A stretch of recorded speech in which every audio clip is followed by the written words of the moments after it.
Over 1 million of Algorand's native token called ALGO was recently spent. But why? In today's video, I'll explain, even though nothing I say is financial advice and even though I'm not telling anyone to do anything. Now, this wasn't just wasted. Keep in mind, Algorand has a governance system, basically a community governance system called XGov, so XGOV.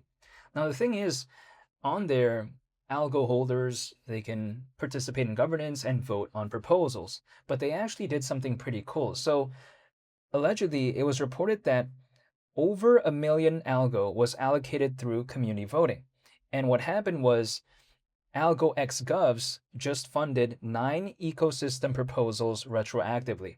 What does this mean? Now, keep in mind, this is retroactive, right? So it's for projects that have already been established, that have already kind of delivered some results, I would say, hypothetically. It's not for like unknown just startups, if that makes sense.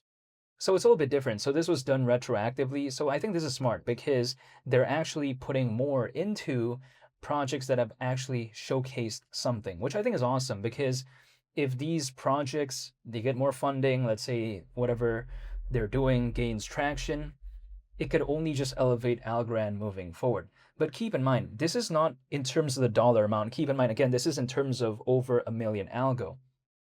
If I were to do just some basic math, basically, when it comes to this, 1.45 million ALGO, what is that? Around 160 grand as of right now? So again, it's nothing really like that much. Again, I'm talking about $160,000. That's how much around 1.45 million ALGO is approximately worth as of right now. So it's not really so massive, but it's the thought that counts. The fact that that many is being put into some of the projects on the Algorand ecosystem, that I think is a good sign. It showcases that the community still cares about what's going on with Algorand.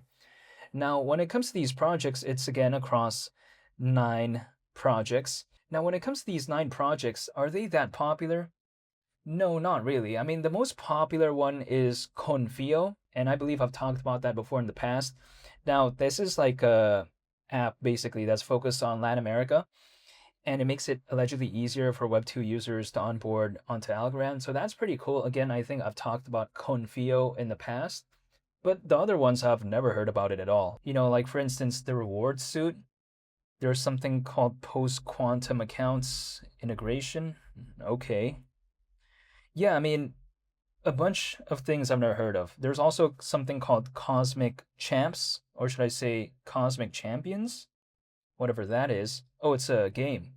So yeah, that's pretty interesting. That's a game that's actually allegedly been live on Algorand for years at this point. So it's pretty cool. But you know, they only allocated Cosmic Champs around 300,000 algo. Yeah, I mean, for a project that's been, on Algorand for years, does that seem a little bit disrespectful? I don't know. That's the thing. It depends on a case by case basis. And I'm not even talking about $300,000. That's like 300,000 algo, right? But yeah, besides that point, what is that, like over 30 grand for a project that's been on Algorand for years? But yeah, besides that point, when I take a look at, in the case of Algorand, I think this, if anything, is a positive step in the right direction. It's a small steps that counts, in my opinion, because other projects out there, they don't really bother with this type of stuff. But apparently I'm seeing that when it comes to Algorand. Now, keep in mind, people like to tell me oftentimes that Algorand isn't doing too much to try to improve. But we have to consider they've recently streamlined their operations, in my opinion. And I even made a whole video about this, but remember when the Algorand Foundation and Algorand Technologies, they kind of merged together, basically. They became one. It just made things a lot more simple. And remember not too long ago when Algorand moved from Singapore and it moved to the US and moved to Delaware? So again, they've been doing things to kind of streamline their process as of late. Now, them moving to the US and also, having Algorand Technologies and the Algorand Foundation basically becoming one, that's not breaking news. That already happened in the past. I made a video on it. But I think that just kind of showcases what Algorand has done so far. So when people like to say, oh, Algorand's doing nothing, they're being lazy, they're not doing this or doing that, again, they actually are doing things. And not to mention, did you know that Algorand not too long ago actually partnered up with something called Zebek? Now, Zebek is one of the top 10 projects that are focused on global trade and finance. Keep in mind, in case someone doesn't really know about that space, Ripple and Stellar are the two most popular projects within that space. And keep in mind, Zebic, not only did it recently have a partnership with Algorand, but it also has a partnership with Ripple and Stellar. So that's how massive Zebic is. Keep in mind, Zebic has backers like Solana Ventures, OKX Ventures, Coinbase Ventures, and even Circle, which is the creator of USDC. So let's just let that sink in. And Algorand had a partnership with that. Now, Algorand is more massive than Zebic. There's no denying that. But Zebic also has an aspect of ISO 20022, much like Algorand. So we have to let that sink in sometimes. And I think that right there kind of showcases that Algorand has been doing things. Zebic isn't the most popular project out there. It's not doing the most things either. But you know what? Algorand, again, it's not like they're being lazy in my opinion. However, the main point of contention as of right now is, wow, ALGO is what? Almost 12 cents? That's really bad. Yes, that's true. I mean, it's not doing the best, but also at the same time, my perspective is that, you know what? It is what it is. I mean, I can't control this, but one thing I do know, though, is that I'll wait.